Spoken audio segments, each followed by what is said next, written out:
여론조사 관련해서는 그 한국갤럽하고 문화일보 여론조사에서 10%대가 나왔잖아요. 네. 근데 이거는 흔히 말해서 윤석열 대통령하고 명태균 씨 통화 녹취록이 공개된 이후 건 아마 제대로 반영이 안 됐을 겁니다.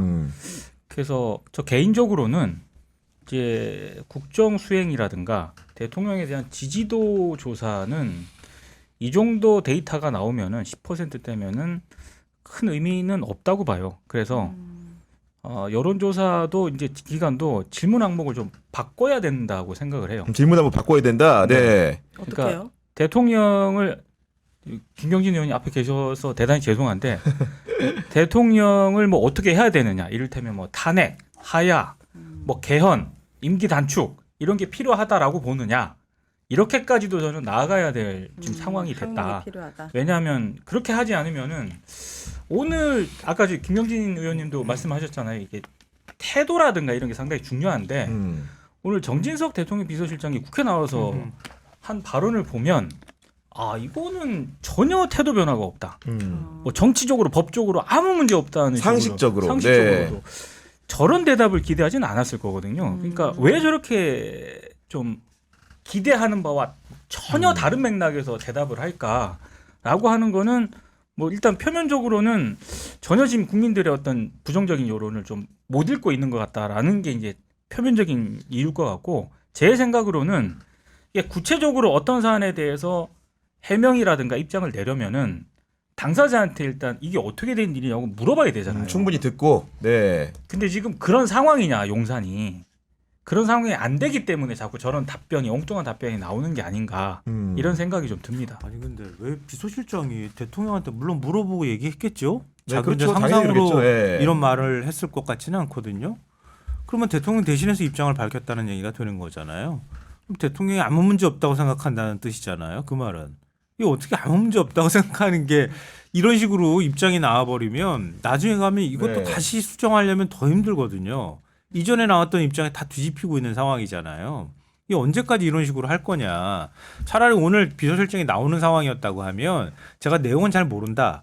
근데 이거는 뭐 검찰 수사를 통해서 확인을 하든가 뭐 어떤 방식으로든 진상이 규명돼야 된다. 이 정도까지만 얘기하고 말아버렸어야지. 할 말을 다 해버렸잖아요 오늘. 뭐 이렇게 얘기하는 거예요. 취임식 전날 수많은 사람이 전화한 것 중 한 명이고 축하 전화 네. 짧게 한 게 전부고 뭐 이런 식이에요. 본질은 조력을 중간에 끊었다는 거다. 끊었는데 왜 통화하고. 이것도 당장 이런 식으로 지금 질문하게 되잖아요. 이런 얘기들을 하질 않나. 대부분 판례에 따르면은 누구누구를 공천했으면 좋겠다는 의견 개진은 설사 사실이라 하더라도 전혀 문제될 게 없다. 이건 김건희 의원님이 한번 설명 좀 해주셨으면 좋겠어요. 이런 판례가 있나요? 네. 대통령이 공천 누구 줘 이렇게 얘기했는데 그럼 문제 안 돼요 법적으로? 그 조금 동문서답을 하면 네. 때려보지 마. 우리 좀 온화하게 가야 됩니다. 지금 이렇게. 지금 어렵게 나오셨어요 지금. 토론하다 일어나는 수가 있어. 안 돼, 안 돼. 잘해. 안 돼. 잘해. 아니 저랑 친해서 편하게 얘기하시는 거예요. 아니 그 일단 이게 참 이런 식으로 얘기하는 게 좀 우습긴 한데, 지난번 4월달 국회의원 선거에 민주당 공천하는 과정에서 보면 아니 박용진이 잘려나가는 거 봐봐요.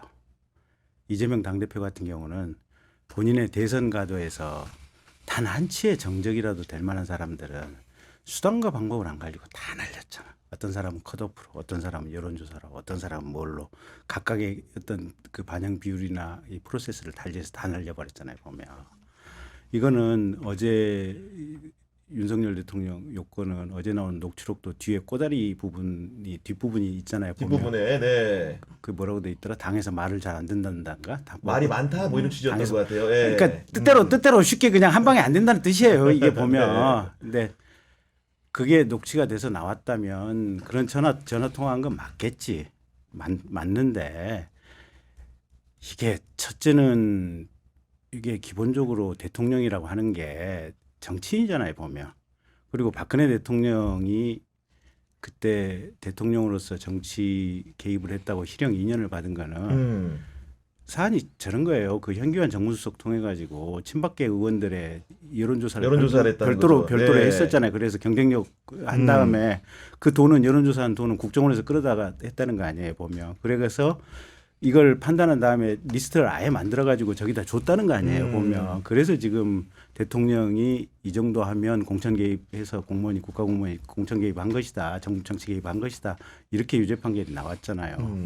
근데 이거는 당선인 신분이고 특히 이제 후보까지, 그러니까 당선되는 그날까지는 우리 당의 당헌에 의하면 그 후보가 당 대표에 우선해서 당무 지휘권이 있어요, 보면. 그러니까 기본적으로 정치적인 행위를 하라고 하는 자리예요, 보면. 근데 그래서 이게 그렇게까지 전체적으로 큰 맥락을 가지고 보면 뭐라고, 이게 가령 확정이 됐다 이러면 확정이 됐다라고 얘기가 갔겠지. 근데 이건 앞부분 전단을 보면 희망사항이잖아요. 이렇게 됐으면 좋겠다, 요 희망사항이고, 뒷부분 후단을 보면 당에서 참 말 안 듣네, 요 뉘앙스가 지금 합쳐져 있는 거 아니에요, 보면. 윤석열의 희망, 그러니까 명태균과 윤석열의 희망 플러스 뒤에는 그래 내부적으로 당내 분위기, 당내 분위기나 뭐가 저항이 좀 있다, 뭐 요게 지금 합쳐진 게 문장의 맥락이잖아요, 보면. 그러면 그 과거에 박근혜 전 대통령의 어떤 판결을 가지고 큰 틀에서 해석을 해보면 이거는 뭐 어떤 실정법 위반이 될 수가 없는 문제예요. 그리고 아까도 말씀드렸지만 이재명 대표가 했던 본인의 공천 학살들, 이런 프로세스를 가지고 보면 이거는 윤 대통령이나 김건희 여사가 어떤 본인들의 태도, 자세, 또 김건희 여사가 과거에 어떤 도이치모터스 주가 조작과 관계됐던 어떤 상황, 이런 것 때문에 국민들로부터 인기가 없고 국민들의 사랑을 못 받아서 그렇지 이 자체가 본질적인 문제가 될 수 있는 문제는 아니에요, 보면. 근데 저는 약간 생각이 다른 게요. 일단 대통령으로서 어떤 정치적인 그런 사안에 대해서 얘기는 할 수 있다라고 보는데 그 얘기 상대가 이를테면 뭐 당시 이준석 당대표였거나 아니면 윤상현 공관위원장이었거나 저는 그래도 좀 문제가 된다고 생각을 하거든요. 근데 그 정도 되면은 그래도 대통령의 의견 표명이다 이렇게 해석할 여지는 충분히 있는데 그 대화 상대가 명태균이라는 아무런 직책도 없고 도대체 이 사람은 어디서 등장을 했을까라는 이 사람이 뭔데 이렇게 대통령하고 직접 통화를 하고 뭐 이런 이게 지금 문제가 되는 거거든요. 근데 네.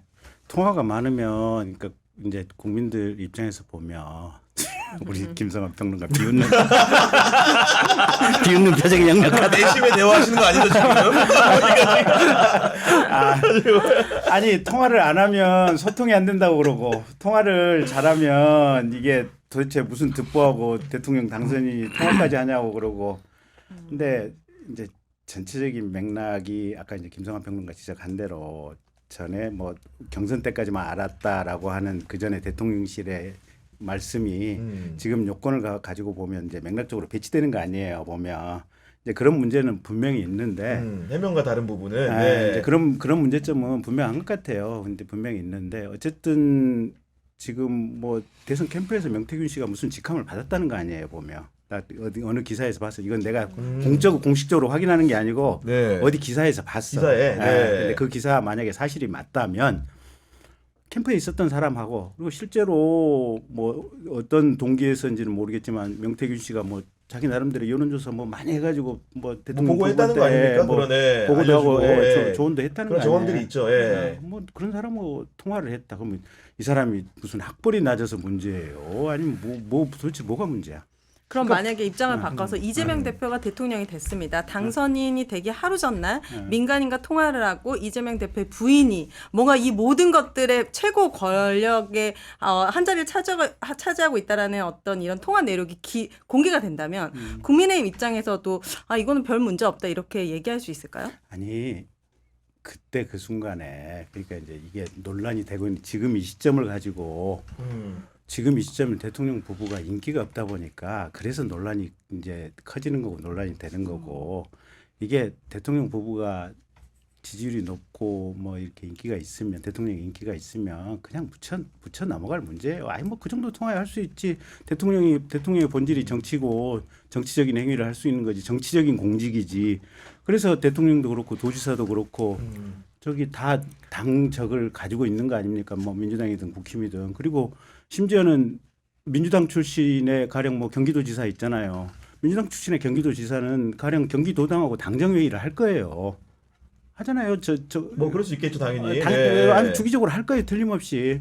그리고 우리 쪽은 지금 대통령이 이제 우리니까 또 우린 이렇게 하는 거예요 보면. 그래서 대통령이라고 하는 직책 자체가 당연히 어느 정도 정치적인 행위를 할 수 있다라고 하는 게 전제가 돼 있고, 근데 다만 박근혜 대통령 때 그게 유죄 판결까지 났고 탄핵의 사유가 됐던 것은 이게 이렇게 국정원 돈까지 끌어와서 이렇게 체계적이고 조직적이고 뭘 만들어 가지고 공천에 개입해서 끼어 들어가 네. 그렇기 때문에 이게 공직자로서 해 가야 될 선을 훨씬 넘은 것이다. 이렇게 해서 유죄 판결이 나온 거예요. 그래서 그 맥락을 가지고 본다면 지금 이 상황이 저는 도깨비 씨름이라고 봐요. 도깨비 씨름이다. 네. 그러니까 실체가 없는 거예요 보면. 그러니까 미우니까 대통령이 마음에 안 드니까 인기가 없기 때문에 인기가 없기 때문에 그냥 이것까지도 계속해서 그냥 싸잡아서 이렇게 하는 그 맥락 속에 있는 거예요. 네. 보면. 오늘 보니까 이제 이거는 좀 제가 바로 잡아야 되나요? 하여튼 박근혜 전 대통령은요 선거법 위반으로 그때 이제 처벌을 받을 때 징역 2년 실형 받았잖아요. 그때 현기환 정무수석이 중간에 있었던 거고요. 맞아요. 현기환 정무수석이 사실상 주도를 한 거란 말이에요. 근데 현기환 수석은 박근혜 대통령한테 지시받았다고 말한 적이 없어요. 그럼 박 대통령은 지시하는 게 아닌 게 된 거예요. 그렇잖아요. 그리고 박 대통령은 재판에 나오지도 않았고요. 아니 근데 유죄 판결은 났잖아. 그러니까요. 어. 그러니까 그걸 기소하고 할 때 윤석열 대통령 서울중앙지검장이었어요. 기소하고 유죄 판결을 났는데요. 윤석열 대통령은 뭐 물론 이제 당선인 신분이었다고 얘기하지만 네. 실제 실행 뭐 그 지시를 한 거는 대통령 취임 이후에 10일 날 했을 수도 있죠. 5월 10일 날. 그건 사실 확인이 필요하겠지만 대통령이 육성으로 공천해 주겠다는 얘기를 한 거예요. 그거는 오히려 그거보다 더 심한 거잖아요. 그러니까 이제 이거를 비교하는 거는 사실 좀 말이 안 되는 것 같고요. 그리고 아까 한국갤럽 조사 제가 말씀드렸잖아요. 제가 그 김건희 여사 리스크와 관련된 김건희 문제라고 이렇게 항목이 되어 있는데 그게 지난주보다 2%포인트가 높아져가지고 17위 나왔어요. 이 주관식으로 써내는 거잖아요. 네. 갤럽 같은 경우에는. 그건 너무 당연하다 이렇게 생각하지만 제가 오히려 주목했던 거는 윤 대통령에 대한 평가가 어떻게 나오나 밑에 부정평가 항목 어떻게 쓰고 있나를 더 들여다봤어요. 봤는데 어떻게 나오냐면요. 늘 나오는 소통 미흡이나 뭐 전반적으로 잘못한다 뭐 이런 거는 경제 민생 뭐 이런 거 빼고요. 그 밑에 들어가 있는 게 봐보세요. 의대 정원 확대, 부정부패 비리, 통합 협치 부족, 경험 자질 부족, 무능함, 여당 내부 갈등, 국고 낭비, 국방 안보, 공정하지 않음, 인사 이런 것들이 쭉 이어져 있어요. 그러니까 저는 여당이나 지금 보수 진영에서 착각하는 것 중에 하나가 저는 김건희 여사 문제 제일 크다고 보지만 이렇게 지지율이 낮아진 거는 단순히 김건희 여사 문제 때문에 낮아진 건 아니에요. 윤 대통령이 무능하기 때문이거든요. 국민들이 보기에. 개혁을 안 했으면 좋겠어요. 그냥 가만히 있으면은 뭔가 그러니까 문제가 안 그게 생겨요. 그게 근데 기저에 깔려 있는 거거든요. 이제 김성환 평론가 말씀 끝나면 끝나셨어요? 아니, 다 하시든 충분히 다 하시고 제가 얘기를 드릴게요. 그렇게 그러기 때문에 김건희 여사 문제만 별 문제가 없으면 괜찮아. 이런 식의 태도를 보이면 그건 여론을 오독하는 거다. 그러면 이런 불안한 요인들을 제거하고 제대로 일을 하는 모습을 보여야 되는데 단순히 이거는 야당한테 책임을 돌릴 만한 성격이 아니에요. 제가 보면.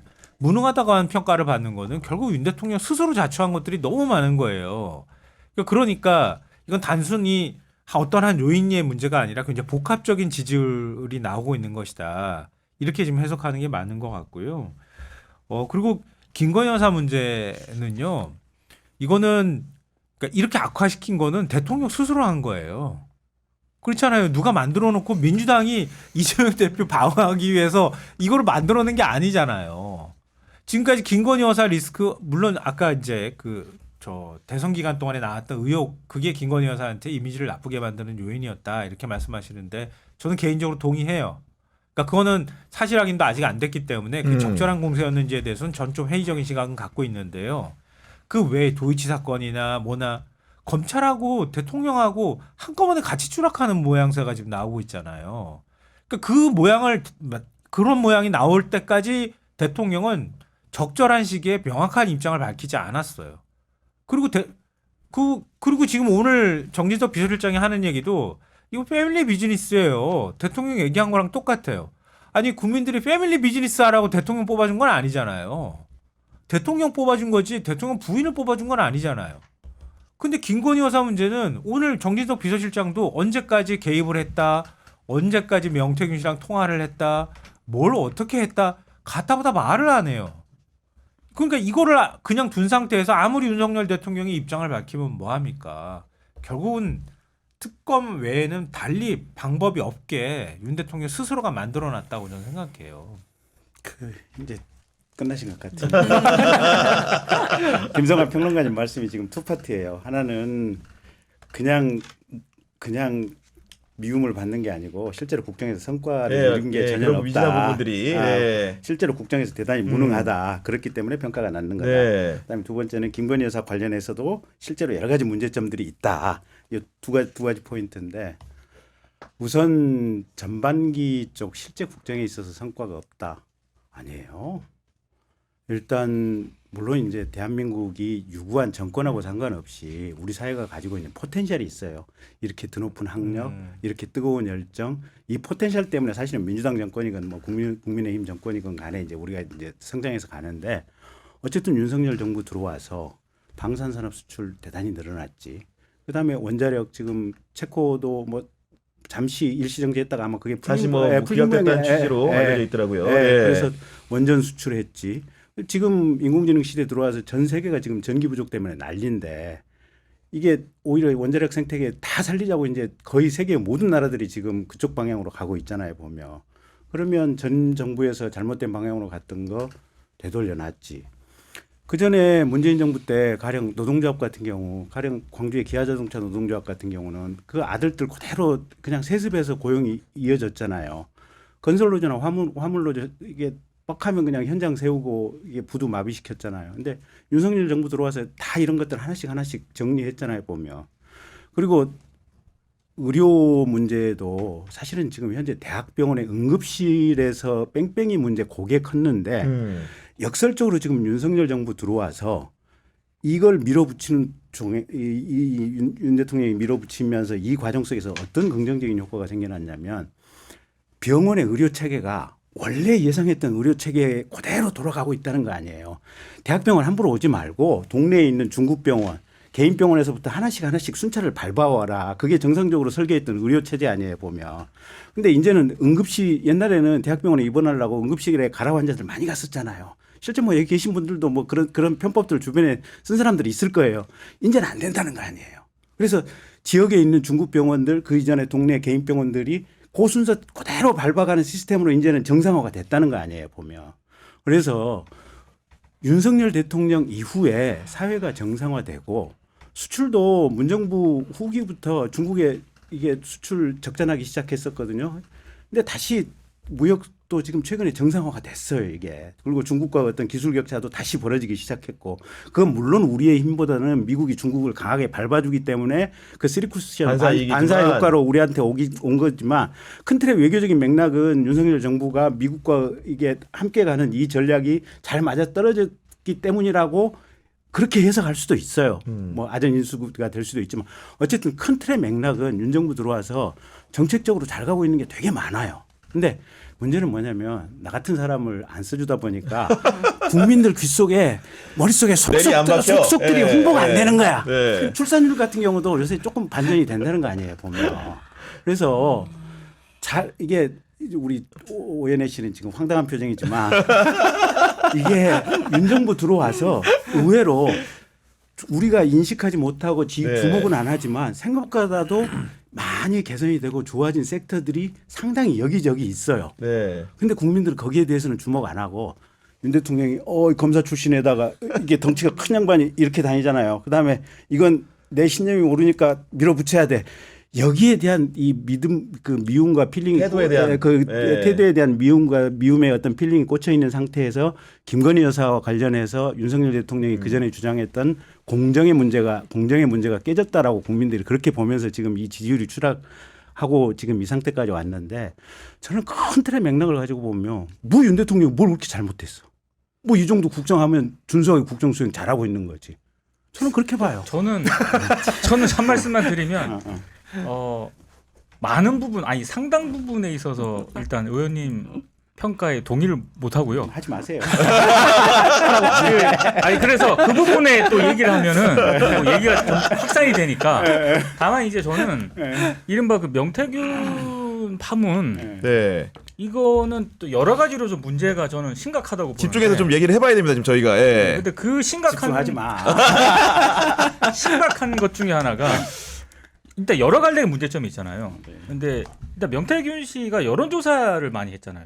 발표되지 않은 여론조사도 대통령에게 보고를 했다는 그런 보도까지 나왔고, 근데 비용을 안 받았단 말이에요. 비용을 안 받고 그 비용 대신에 뭐 김영선 전 의원 창원 이창 공천을 뭐 대신 받아왔네 이런 얘기까지 지금 나오고 있는 상황이지 않습니까?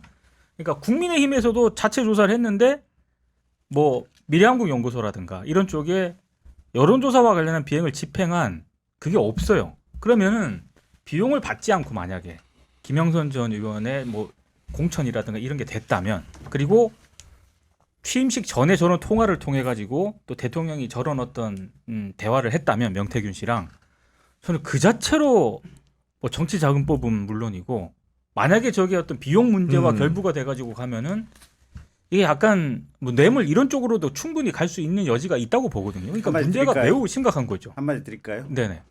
아니 내가 캠프에 있어봐서 아는데 네. 어디서 그때 많이 계셨잖아요. 어디서 많이 듣던 멘트죠. 그러니까. 내가 있어봐서 예. 아는데 아니 봅시다. 다들 지금 언론사에 있고 방송하고 그러잖아요. 네. 아니 대선 때 여론조사가 언론사에서 각 여론조사 기관으로 의뢰를 해서 하는 여론조사들이 공표가 되는 게 일주일에 서너 개씩은 나왔어 최소한. 그 다음에 언론사 자체에서 조사를 해서 이렇게 밖으로 저기 지금도 갤럽 같은 데는 이메일 신청하면 아마 자체 보내는 것은 그냥 이메일로 맞아요. 들어와요. 그냥. 들어와요. 예. 해줘요. 예. 그런 여론조사 있지.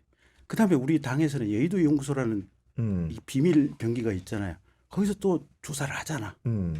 아니 여론조사가 대통령 주변에 대선 기간 중에 일주일이면 한 10여 개 이상씩 계속해서 나오고 있는 거고 그다음에 매일 대통령한테 속칭 책산이 전문가니 아니 나도 마찬가지야.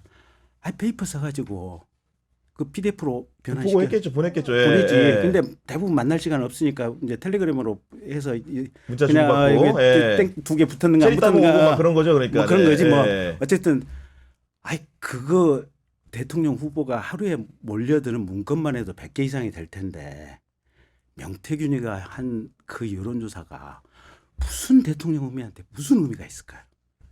이 사람이 뭔지 몰라도 내가 후보였다면 아마 틀림없이 내가 윤석열이었다면 명태균을 소개받고 만났을 때 이 양반 얘기하는 게 말 몇 마디 들어보면 샤프하네. 이 사람 눈이 있네. 뭐 이런 느낌들이 있을 거 아니에요. 몇 마디 들어보고 뭔가 샤프한 관점이 있네.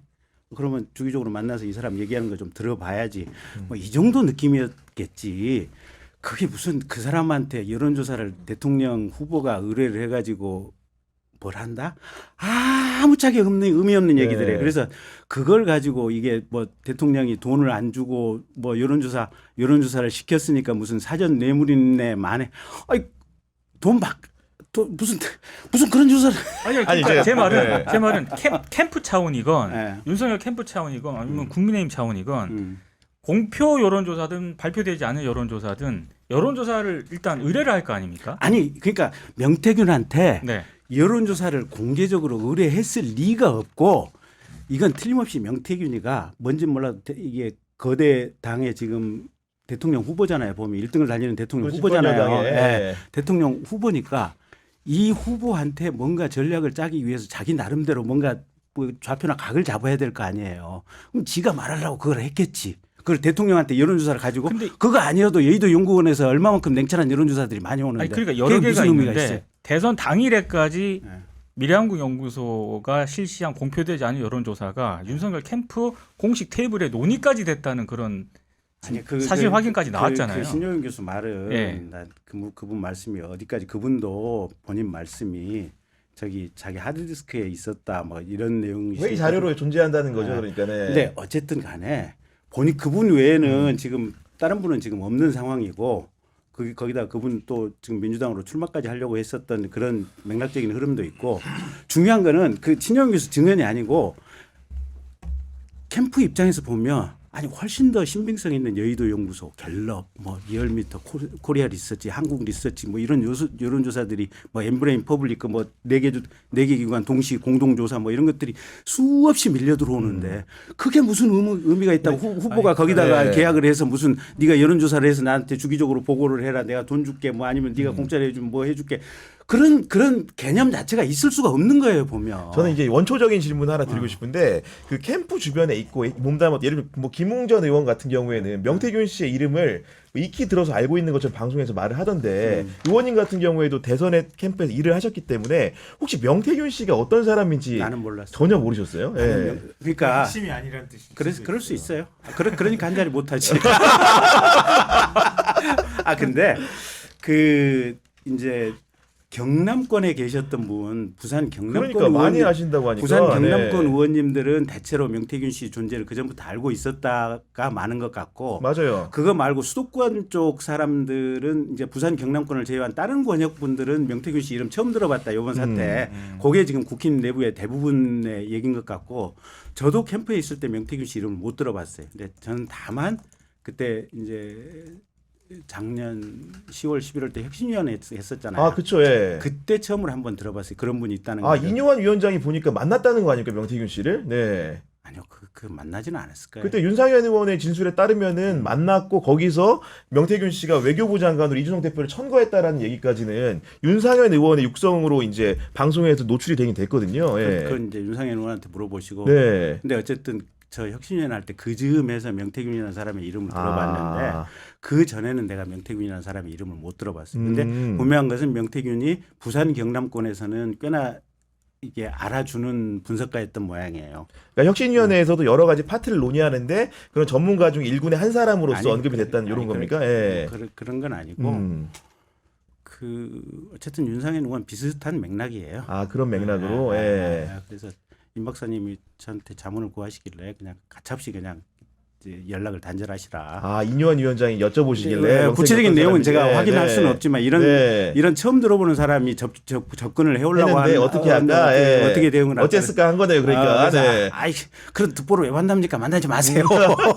그 정도가 제가 임 박사님한테 정도? 해드린 얘기였어요. 이해했습니다. 예. 근데 뭐 말씀하시는 거 들으면은 명태균 씨는 과대망상증 환자예요. 그렇지 않습니까? 아니 그건 아니고 그렇게 되는 그러니까 건데. 아니 우리가 몰랐다는 거고 나도 몰랐다는 그러니까 진짜 거고 몰랐다는 수도권에 거고, 있는 예. 사람은 몰랐다는 거고 근데 부산 경남권에 있는 의원님들이나 그쪽 얘기를 종합해 보면 평가가 두 부류인 것 같아요. 이 양반 신통한 데가 있어 똑똑해 뭐 이런 부류가 있고 네. 윤한홍 의원 같은 경우는 뭐 그분 그 X니까 만나지 마십시오. 윤 대통령 보고 뭐 그렇게 했다는 거 아닙니까? 만나면 예. 사달 생길 겁니다. 이렇게 얘기했다는 거고. 그래서 명태균 씨 어디 인터뷰한 거 들어보면 윤한홍 의원 되게 미워하잖아요. 보면. 그러니까 부산 경남권의 의원들이나 정치인들은 대부분 알고 있는데 그 알고 있는 중에서도 평가는 반반인 것 같고. 그렇죠. 나머지 네. 권역 사람들은 국힘 사람들은 대부분 모르고 있었고. 뭐 이 정도 상황인 것 같아요. 그러니까 뭐 제가 드리고 싶은 말씀은 과대망상증이라고 말씀드리냐면은 명태균 씨가 막 대통령이 원하니까 빨리 뭐 여론사 빨리 돌려 뭐부터 시작해서 얼마나 많아요. 김건희 여사가 뭐 뭘 해 시켜 뭘 해 옆에다 얘기하는 거 그게 사실이 아니라는 거잖아요. 지금 말씀하시는 거 들어보면 그러니까 과대망상증에 빠진 사람이라고밖에 해석이 안 되는 거고요. 말씀대로 하자면 그리고 그런 게 가능한 거는 김건희 여사가 있었기 때문에 가능했다고 저는 생각해요. 김건희 여사가 없었으면은요. 만약에 대선 캠프에서 그냥 여사 수행팀 있어서 그냥 여사는 선거 캠페인 하러 다니는 게 주 일이잖아요. 근데 김건희 여사는 그렇게 하지 않았어요. 보니까 자기가 막 좌지우지하는 거예요. 그러니까 김건희 여사가 중간에 들어가니까 이런 일들이 벌어지는 거예요. 어찌 보면. 그래서 김건희 여사가 최소한 그 부분과 관련해서는 우리 김성환 평론가님 말씀이 전적으로 맞는 것 같고 네. 그래서 지금 이 사달과 소동이 생기는 것 같아요. 그렇죠. 그럼 네. 어떻게 해요 김건희 여사를? 아까 이제 사회 해법은 좀 분석안에서 주신 되는 게 건데 아니잖아요. 아니 어제 이제 하나가 민주당이 있고요. 공개한 녹취 중에 일부 보면은 어떤 얘기 나오냐면은 그 명태균 씨가 내가 서울대를 나왔어 촌에서 26살까지 소젖 짜다가 나온 놈인데 다 알아. 근데 그 사람들이 아마도 대통령 부부를 일컫는 것 같은데 그 사람들은 왜 나를 그렇게 대할까? 사람을 알아보는 거야. 김건희가 이렇게 나오거든요. 김건희가 네. 처음 만남 때 그렇게 했다잖아요. 뭐 조상 얘기 꺼내고 그랬었다는 거잖아요. 그러면서 뭔가 통하는 게 있었다 이렇게 얘기를 하고 있는 건데요. 그러니까 저는 명태균이라는 사람은 굉장히 공명심도 강하고 또 뭔가 성공하고 싶어하는 그건 사람이었다고 분명한 생각해요. 것 같아. 예. 분명한 것 같아. 그래서 그 자기 본인이 지금 저렇게 말한 사람이 음. 갑자기 서울에 와서 줄을 대고 대통령을 만든 사람이 졸지에 돼버린 거잖아요. 근데 사실 돈은 많이 탐하지 않았어요. 보니까. 왜냐하면 오히려. 보니까 지방세 천압에 국세 천압에 신용불량자래요. 그러니까 오히려 그러니까 사실 속된 말로 그러면 돈을 더 이게- 탐했어야 맞는 이게 거거든요. 이 지금 맥락이나 정황을 가지고 보면 윤 대통령 부부, 윤 대통령 선거를 많이 도왔는데 네. 경제적으로는 끝나고 나서 본인이 완전히 지금 파산 망가진 거죠. 파산 그렇죠. 상태에 예. 가 있어서 근데 거꾸로 보면 윤 대통령이 그만큼 공정하고 깨끗하게 전국을 운영했다는 뜻도 돼요.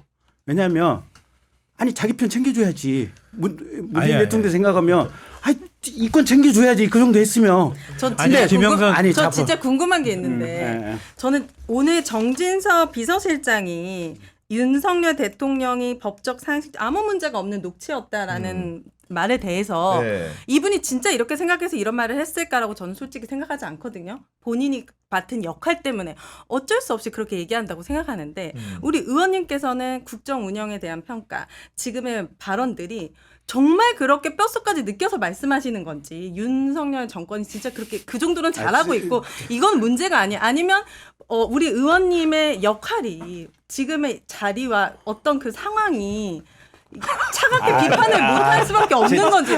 왜냐면 저는 되게 슬프거든요 지금. 제가 지금 여기서 한 얘기. 네. 김성환 평론가가 나를 한 10여 년 지켜봤는데 네. 나는 머릿속에 생각하고 다른 얘기를 할 수 있는 사람이 아니에요. 아, 그건 보증해줘. 그렇다면 저의 슬픔은 더 깊어집니다.